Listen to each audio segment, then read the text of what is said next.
He does not scream when they hit him. He does not curse them. He does not beg.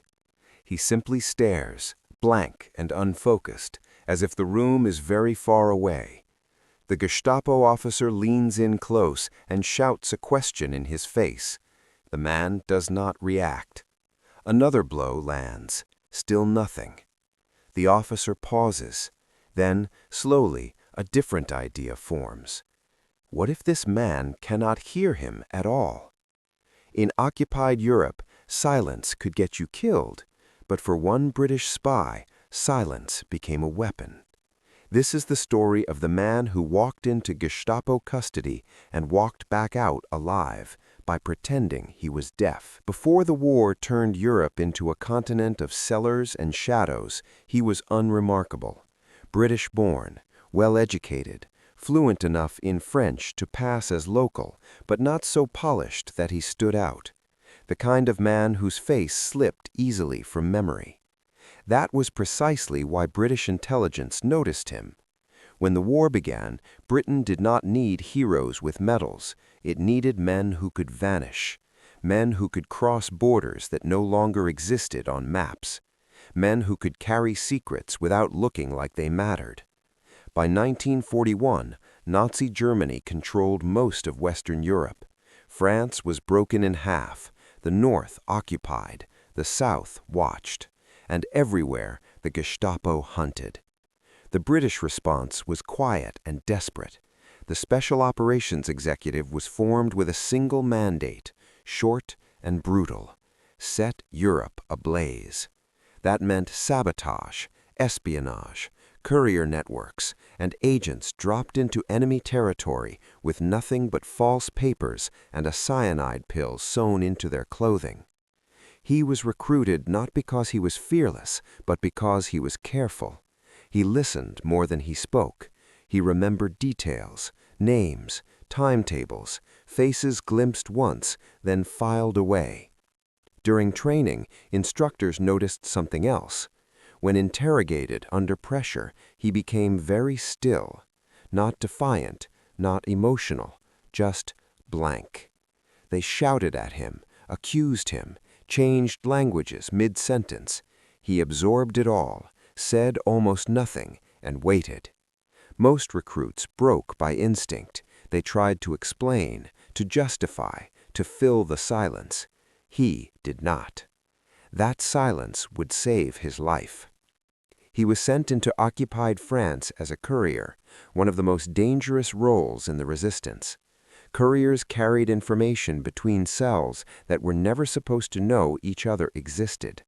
If captured, they could collapse entire networks in a single afternoon.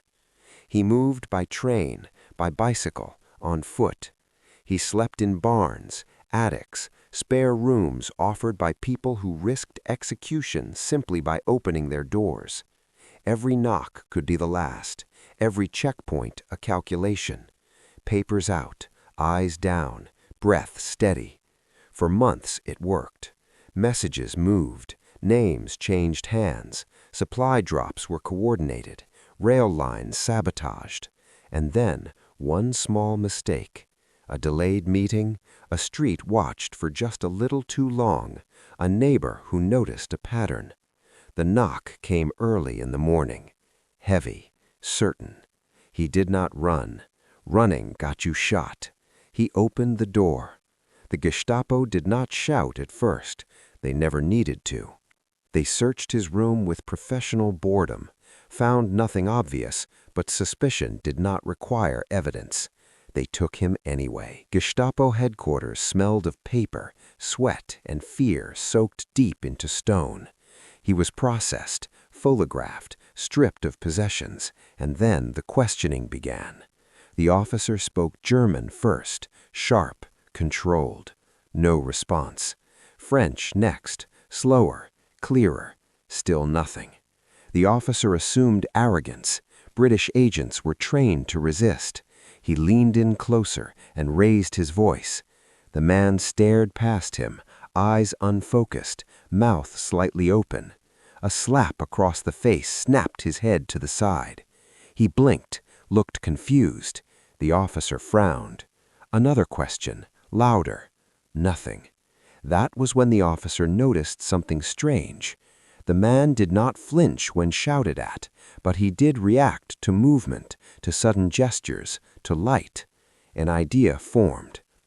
They brought in a French collaborator, someone who knew how to spot lies. The collaborator spoke slowly, exaggerated his lips, gestured.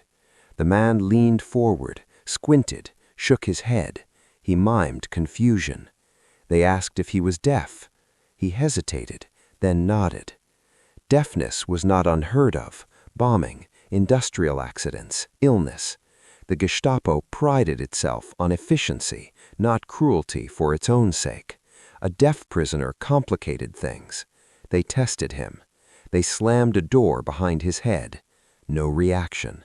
They fired a pistol down the corridor. Nothing.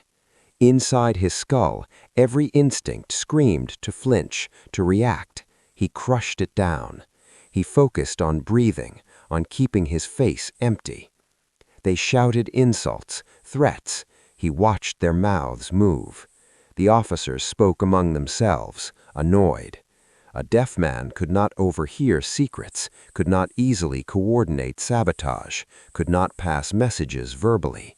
He became, in their eyes, less dangerous. Still, they suspected something else. So they changed tactics. They used written questions. This was the moment of greatest risk.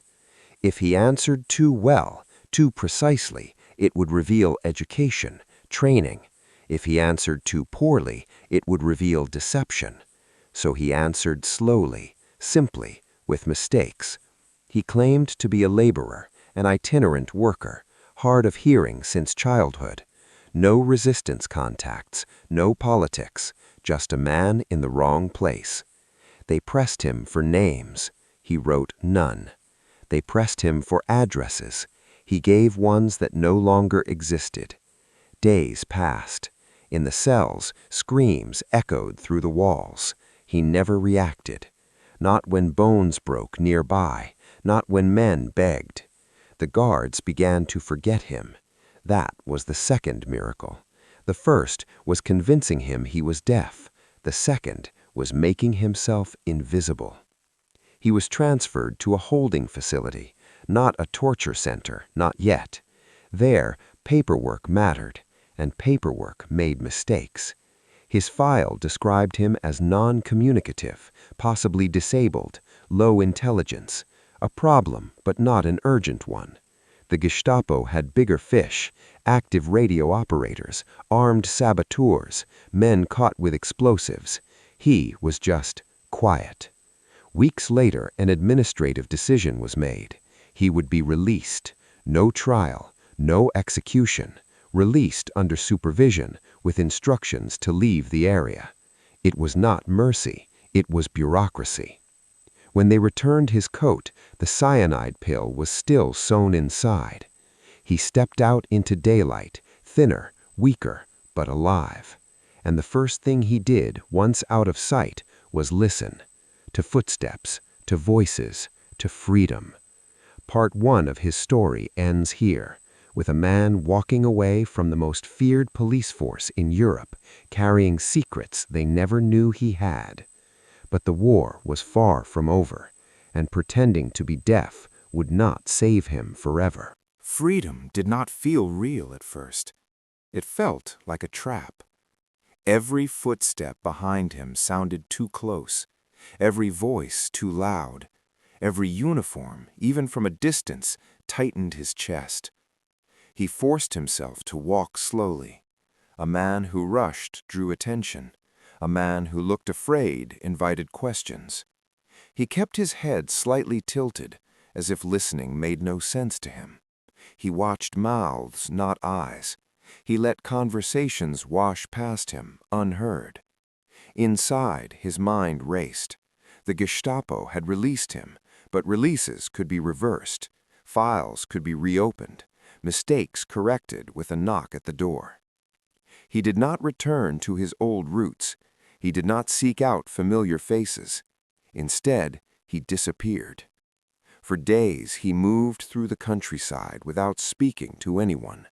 barns, ditches, abandoned sheds. Hunger was safer than conversation. Only when he was certain he was no longer being watched did he make contact. A farmhouse at dusk, a knock delivered with the wrong hand at the wrong height, a woman who studied him for a long moment before stepping aside. Inside, the resistance listened as he wrote. The Gestapo had changed. New officers, new methods, new patterns of arrests. He drew maps, marked names he had seen, even briefly, faces half remembered. What he did not do was speak. The Deaf Act remained. Even among allies, secrecy was survival. The resistance understood. From that point on, he became something new. Not a courier, not a saboteur, a ghost. He moved only when necessary. He listened more than ever. And that listening, sharpened by weeks of forced silence, revealed something chilling. The Gestapo was closing in. Entire networks were folding. Safe houses burned overnight. Radio operators vanished. Someone was talking, or someone was being broken. The resistance planned a mass exfiltration. Key figures needed to vanish before the net closed completely. Routes were dangerous, borders tighter. The Germans knew the old paths. They needed someone who could pass unnoticed, someone the Gestapo had already dismissed. They chose him. The plan was brutal in its simplicity. He would move through towns as a deaf laborer, carrying nothing that could not be explained.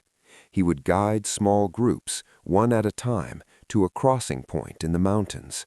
No radios, no codes, just timing and trust. The first group made it through. The second did not. Shots echoed across the valley at dawn. German patrols flooded the area. He watched from cover as two men he had guided the night before were dragged away. He did not move. He did not react. Survival required cruelty. The Gestapo returned to the region in force. Roadblocks appeared overnight. Lists were checked. Faces studied. At one checkpoint, an officer stared at him for too long. The man spoke, sharp, accusatory. He did not answer. The officer stepped closer and shouted. Nothing. The officer snapped his fingers inches from his face. He blinked slowly and shrugged. A crowd had formed, civilians waiting, watching. The officer hesitated. Killing a deaf laborer in public raised questions. Questions reached desks. Desks created paperwork. The officer waved him through. He walked on. The next crossing succeeded, then another. Each time the margin grew thinner. He learned to read fear on faces, to know when someone would panic, when they would freeze. He left those people behind. Hard choices were the only choices. Then came the betrayal. A resistance contact, desperate or compromised, gave up a name. Not his real one, but enough. The Gestapo connected dots they had ignored before. A pattern emerged. The deaf man was always nearby. They came for him at night. This time there was no mistake. He was beaten before questions began. The officer remembered him, the blank stare, the silence. This time the officer smiled. He spoke slowly, carefully. He accused him of lying, of understanding every word. The officer leaned close and whispered a sentence meant to break him. The man did not react, not even when the officer described in detail the execution of someone he had guided to safety.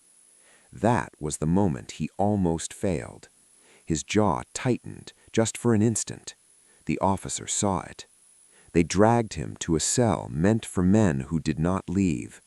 The cyanide pill burned against his skin. He considered it, not from fear, from calculation. But then, something unexpected happened. Bombs fell. Allied aircraft struck the rail yard nearby. Explosions shook the building. Lights failed. Screams replaced orders.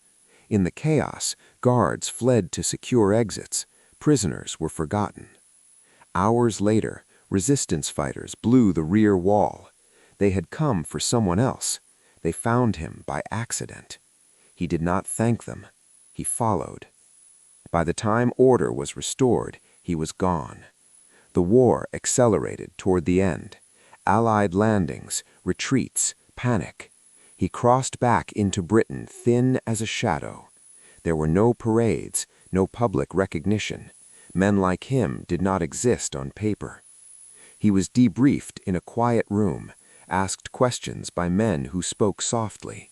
When they asked how he survived the Gestapo, he gave a single answer: "I stopped giving them what they wanted."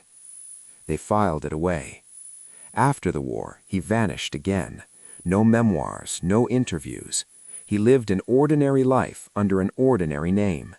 Neighbors described him as quiet, polite, a good listener. Some said he seemed hard of hearing. They were not entirely wrong, because part of him never left that cell. He had learned the power of silence, the way absence could be more convincing than lies. The Gestapo hunted voices, confessions, noise. They were defeated by a man who refused to give them anything. This is not a story about deception. It is a story about restraint, about understanding that survival sometimes depends not on what you say, but on what you refuse to give away. In a war defined by shouting orders, screaming victims, and endless propaganda, one British spy survived by becoming invisible, by choosing silence, and by proving that sometimes the quietest weapon is the one no one hears coming.